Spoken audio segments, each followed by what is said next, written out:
আমরা বন্দি অবস্থায় ছিলাম মনে হয় এখন স্বাধীন হয়েছি।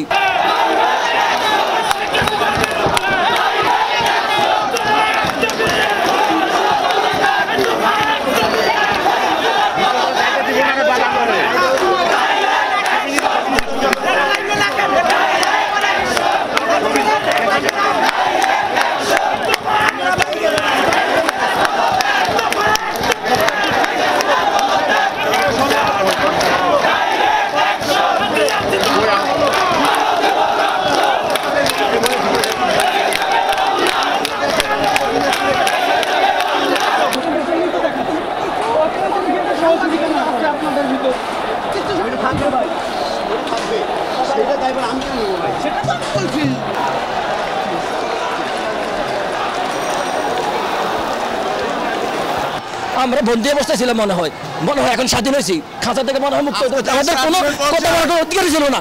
আমাদেরকে পেট্রোল বাহিনী তারা ফিটাইতেছে, পুলিশ বাহিনী তারা ফিটাইতেছে, কিন্তু এখন আমরা কেন নাম পড়ে কেন আমাদের ভাইদেরকে হত্যা করা হয়েছে, সাধারণ নিজস্ব মানুষকে গুলি করা হয়েছে। কি আমাদের বিচার ব্যবস্থা চলুন না কেন? বিচার ব্যবস্থা সংস্কার করতে হবে, শাসন ব্যবস্থা সংস্কার করতে হবে, মানুষের অধিকার ফিরিয়ে দিতে হবে। মানুষ এখন মুক্ত হয়েছে, এতদিন বন্দী ছিল।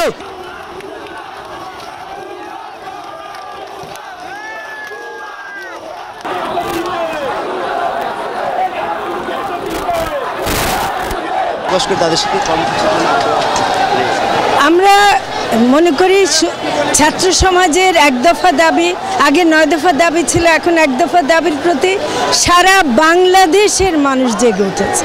এখন আর এটা শুধু ছাত্র সমাজের মধ্যে নাই। আমরা সেজন্য ঘরে বসে থাকছি না। আমরা ক্ষুব্ধ নারী সমাজ বলে একটা নারী সমাজের একটা গ্রুপ তৈরি করেছে। আমরা রাস্তায় আছি।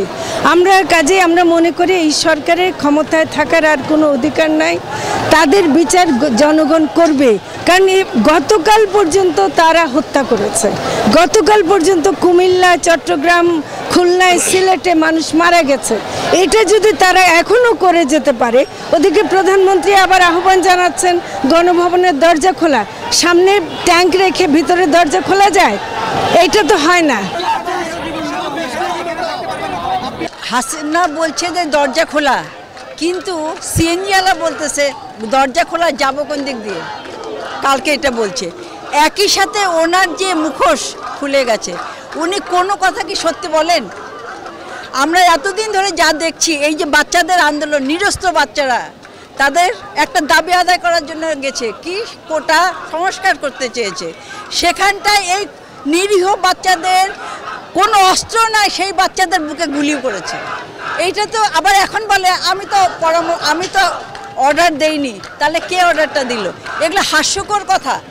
একই সাথে এই কথাটা খুবই প্রযোজ্য। দরজা খোলা আছে বলছে, বাচ্চারা বসতে চাইলে বসবে। এইদিকে দেখেন কি ম্যাসাকার করছে। এই সমস্ত ভুয়া কথায়, খুনির কথায় বিশ্বাস নাই। এখানে 15 থেকে 20টা ছেলে, ছাত্রলীগের ছেলে, কিছুক্ষণ আগে আপনারা আসার আগে এখানে কয়েকটা ছেলেকে মারছে এবং এই ছেলেগুলো ঢিল মারছে, এবং যে ছেলেদেরকে মারছে ওই ছেলে এখন এখানে আছে। আপনারা দেখতে পারবেন। হ্যাঁ, তাহলে বলেন কত অন্যায় করছে। দেখেন, আমরা বুক খালি কইরা জানবার বাজি রেখা মাঠে নামছি। এই সরকারের পদত্যাগ কইরা আমরা ঘরে ফিরবো না। আগে পদত্যাগ, তারপর ঘরে, ইনশাল্লাহ।